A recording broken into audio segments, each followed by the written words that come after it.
to Zambia today. My name is Alice Banda. We are at the 98th Agriculture Show right in the showgrounds where I'm talking to Mr. Pradeep Nair, Director of Technical Commercial Crop Soil. Welcome to this interview. Thank you, Alice. Thank you so much for having me here. Okay. Now tell us, why is soil management so important? Why is soil management so important? The most important thing why soil has to be the key factor, right? Now the thing is that the entire world can survive without many of the things that is happening around the world. But food has to be there 3 times a day, Exactly. right? Now it can be, if you start with your breakfast, afternoon is within 3 hours and dinner is 4-5 hours beyond that. So that means that this is something that is basic to human existence. Now where does this come from? It comes from the soil. Soil is has an active role in providing our food security and food for that mean, and that food is the source of our survival. That means indirectly what it means is that no soil, no food, no human. So it is that critical. The very existence of human race is dependent on soil. So that is one particular resource on the earth that we cannot afford to compromise with, cannot afford to play around with. We also need to understand that on the earth, of the total availability of the space, earth is only 25% of that. That 25% of that, from that also land which can be cultivated is still further low. And if we are not able to manage it in a way that it can sustain itself as long as human race exists, our own existence will be under a serious threat. We will be an endangered species if soil fails to perform or soil becomes non-cultivable. It is that critical. So if one has to believe, say for example, if tomorrow sun doesn't rise, what is the condition? The earth will cease to exist. Similar way, soil, if it becomes non-usable, we are finished. Don't come and the world may come and say that, oh, we have many alternative means of carrying out agriculture, hydroponics, this, that. But that is not going to solve your food security on the earth, because food has to be virtually at free of cost. And it is only possible when you have a land that is capable of producing. So now you can understand how critical, good land is directly related to the human race existence.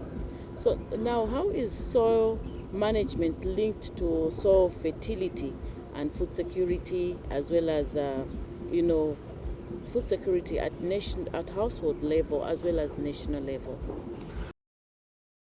Food security is one of the key obligation of the entire universe. It is not specific to a country or specific to any political party or a community. Food security is a global phenomena. The globe needs it irrespective of where you are, right? In one or the other form it is required. So this is a requirement that is universal. Now everybody who is focusing on that food security has to be very sure that the food that we require has to come from a soil which is capable of providing the necessary nutrient to the crop, right? Because that nutrient is also equally critical for our health as well. So a good healthy crop with all necessary nutrient in it is equally related to the human health and their critical health. Now if that nutrition is not available in the required format, Required format. yes, in the required format, that means when you are in this particular region, your body will have a specific nutrient requirement.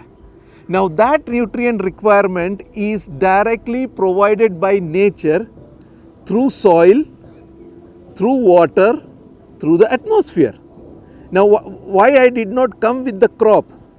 Because whatever these three resources will be able to provide is what is going to reflect on the crop. So if these resources are able to provide those nutritional value to the crop, then only that crop will be able to provide you that needful nutrition. So there is a cyclic requirement. If soil is a failure, the crop will be a failure, and if the crop is a failure, our intake is a failure. What we are having is just fillers, not nutrient, and that is not really what it means. Food security means creating a healthy society. A healthy society means lesser medical bills. Exactly. Okay, let's talk about erosion. Yes. Erosion control. How does soil management prevent erosion, and what are the long-term consequences if erosion is not controlled? If erosion is not controlled, one of the problem with soil erosion is that it takes away the topsoil. That means the topsoil, which is very, very critical for your agricultural practices. A good amount of the nutrient is also sitting at that layer. Okay. Now who is actually managing that topsoil and the nutrition of that soil? It is basically the active microbes in the soil. Okay. Now when the active microbes in the soil, say for example, even in human beings, right? If I eat a cabbage or a cauliflower, it is not the cauliflower or the cabbage moving around my body, isn't it? The stuff goes into my stomach. There are gut bacteria sitting there, live microbes, worms sitting there, who is breaking them down and separating the nutrition from that particular cabbage or cauliflower, what is, and that is what is picked up by our blood cells, isn't it? Yes. Similar way, the soil also has got millions and millions of microbes who are so active in separating those nutrition in the soil, in the water and in the atmosphere and providing them to the plant. Now what happens is that by extensive use of certain products, chemicals, which takes away the weeds, which takes away the flora and fauna, which is a part of the entire ecosystem, the soil is bare. It is exposed to all the vulnerabilities through rainwash, through heavy wind, all kind of denudations that happens will take away the soil, the top soil, which is critical to the agricultural practices. Much of the nutrient that is incorporated is also held by them. So when this ecosystem is in complete format, whether it is in the form of weeds, whether it is in the form of various kinds of flora and fauna, even the grasses which is there on top of the soil, make sure that the topsoil is in place. Many of the natural vagaries are resisted by them and they retain the topsoil, and that is one way of making sure that the soil is not eroded. Let's talk about climate resilience. In what ways can proper soil management contribute to climate change, climate adaptation, and resilience? This is one very critical question that all the time comes up, right? Resilience to climate change. Exactly. Let me tell you, if a tsunami comes or when an earthquake comes, human beings are the last one to come to know that it is coming. But believe me, even before the last tsunami came, the first ones to come to know that something is coming up from that sea, from that side of the world, was the birds, the dogs, the animals. That means every other organism that is related to this earth and are dependent on their intrinsic capabilities to understand what change is happening, it is them, right? Now the thing is that when such kind of changes are happening, what is one critical thing that is required to make sure that there is an adaptation to the required climate change. It can be only done by the live organisms in the soil, right? They are the ones who understands what is going to happen because they are part of the evolution process. These seeds, these plants, this earth, these microbes, they are part of the evolution, and everything that is happening to the climate and the weather change or any change that is happening across the world, they understand it, and in the process they try to do everything that is there to mitigate that damage caused by the climate change. What we call it as adaptability. Now the thing is that if they are not there, if they are not present to make sure to adapt the situation to that change, you and we will remain vulnerable to that climate change forever. We will never be able to solve it because we are a fill in the gaps. What are the key indicators, that farmers should monitor to assess soil health? We need to understand one thing, that normal farmers with available resources, it is very difficult for them to make use of heavy technological use to understand what is going on with their soil, right? Now, if they have to do all that thing, eventually it may lead to a situation where their entire production cost will go up. It does not make sense for them. The only way to make sure that their soils are in the best of the condition is that start depending more on organic matter into the soil. Make sure that the soil has got enough microbial activities in the soil. When I say microbial activities, it may be a bit difficult for common mind to visualize how those microbes could be.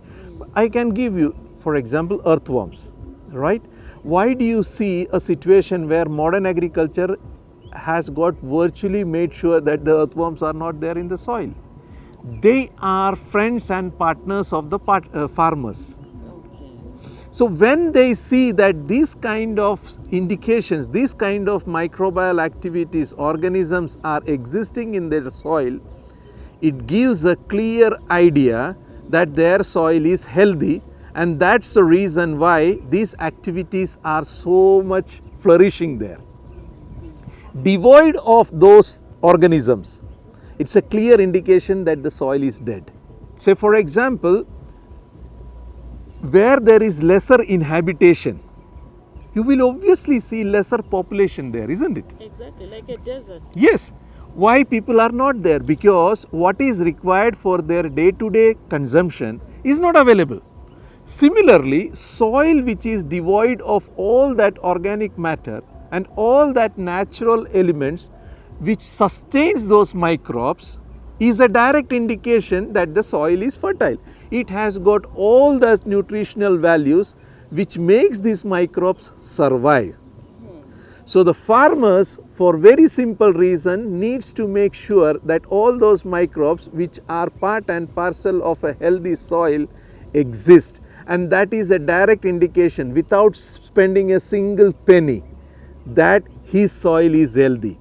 And if those things are not visible, it's a clear indication that the soil does not have enough nutrition which is making those things leave that place. That means the soil has got nothing to do to your crop also. Which sustainable soil management practices are most effective for smallholder farmers? One of the things that is very, very critical for the smallholders farms is that, why do you think the smallholder farmers used to manage their practices very well? Number one, their dependency on the input has to be virtually zero. Their dependency on the seed has to be virtually zero. So when I say their input requirement has to be virtually zero, does it mean I am saying that the input has to be subsidized by the government? No, it does not mean that, because the government is not paying from its own pocket. It is coming from taxpayers' money. So eventually, if all this money that is going to be used in subsidizing the agriculture input then as a country you are losing funds for your general infrastructure growth, right? A farmer can be only profitable if his input is free of cost.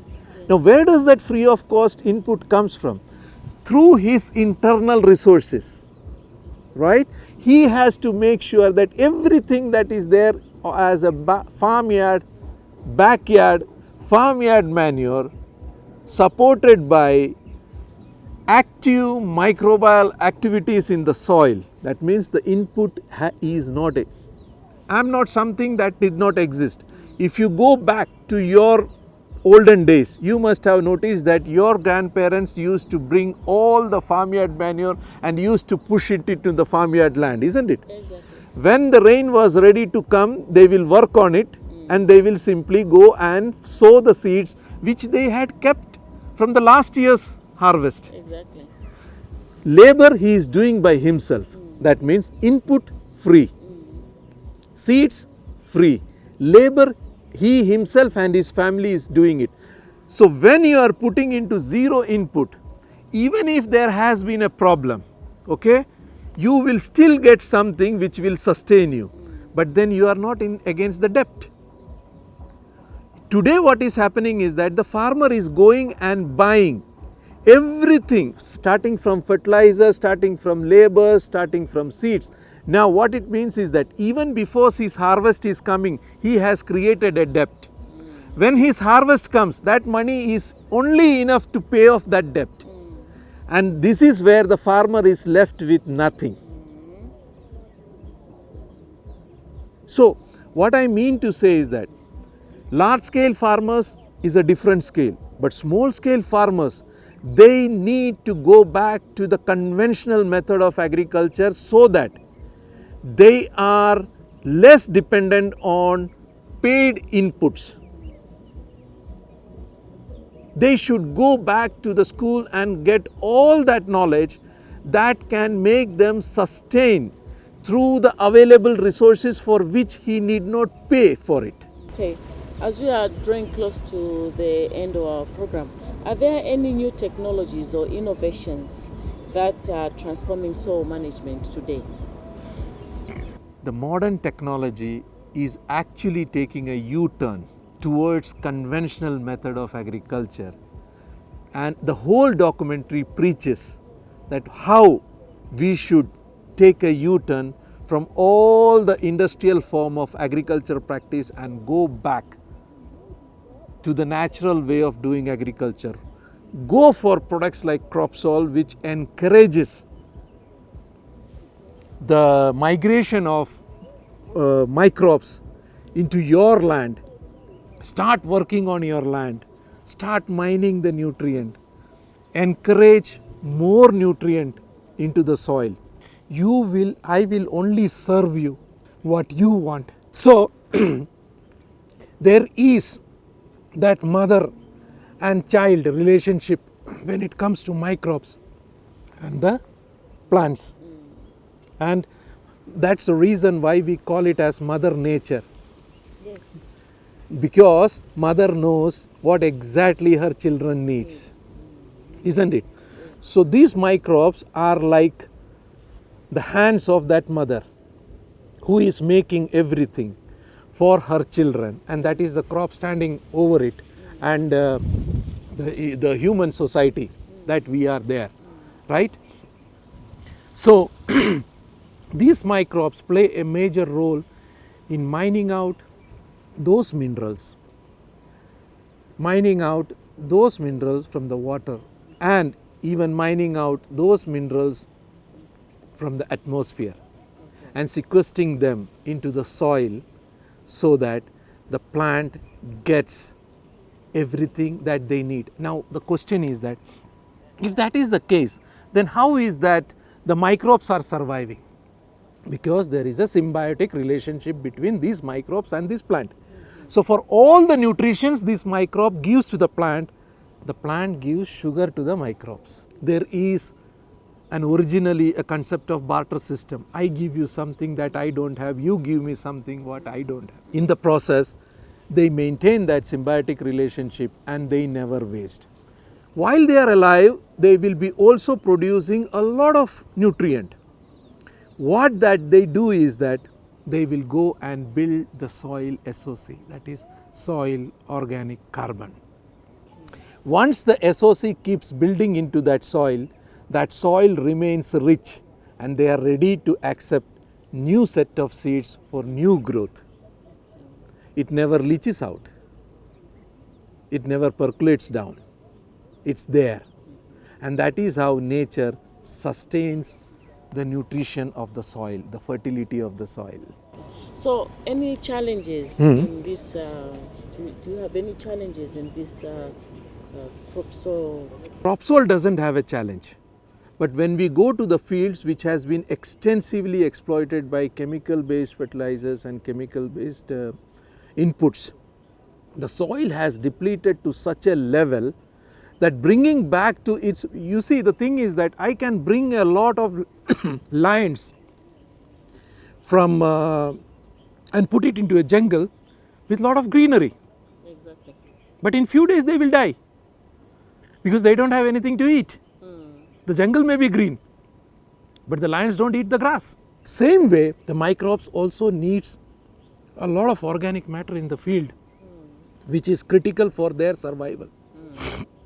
So, in order to make crop soil very successful, and eventually that is what will make it successful, is we have to go in with lot of organic matter along with crop soil. It can be farmyard manure or any other farmyard input, which has to go in along with this crop soil into the soil to bring it to the capacity. Is that the reason why you have seen your demo plot here? It has, it's covered down there. Is it a way of, preserving the same microbes? Yes. Okay. One of the thing is that microbes, organic matter in the soil demands lesser water. It has the capability of holding a lot of water in its own capacity. When these organic matter are devoid, the soil has got nothing to retain that water. That is also one of the issues when we remove every organic matter in the soil. Every natural resources that is available in the soil, which helps in retaining the water as well. This continuous coexistence, as long as you take it away, it will become difficult. So at this stage what we are doing is that as much as we are going in with crop soil, we are trying to put as much as organic matter back into the soil so that these microbes who are walking in has got enough resources to survive and sustain.